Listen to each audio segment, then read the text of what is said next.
حیدرآباد میں واقع بچوں کی کرونا ویکسین تیار کرنے والی بایولوجیکل ای لمیٹڈ کے مینیجنگ ڈائریکٹر مہیما داٹلا نے میڈیا سے بات کرتے ہوئے بتایا کہ کافی ریسرچ کے بعد ان کی کمپنی نے کاربو ویکس کے نام سے بچوں کے لیے کرونا ویکسین تیار کی ہے جو 12 سے 14 سال کی عمر کے بچوں کو دی جائے گی۔ انہوں نے بتایا کہ حکومت نے بچوں کے لیے کاربو ویکس دینے کی سفارش کی ہے۔ انہوں نے مزید بتایا کہ مختلف بین الاقوامی اداروں کے تعاون سے ان کی کمپنی نے خالص دیسی ویکسین تیار کی ہے۔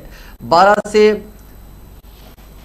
80 سال کی عمر کے افراد کو بھی کاربو ویکس دی جا سکتی ہے۔ یہ ہر طرح سے محفوظ ویکسین ہے۔ انہوں نے بتایا کہ اب تک حکومت کو 30 کروڑ کاربو ویکس ڈوز سربراہ کیے گئے ہیں۔ انتہائی کم قیمت میں صرف 145 روپے میں فی ڈوز حکومت کو سربراہ کیا جا رہا ہے، جبکہ خانگی کمپنیوں کو 800 روپے اور جی ایس ٹی کی علیحدہ رقم وصول کی جائے گی۔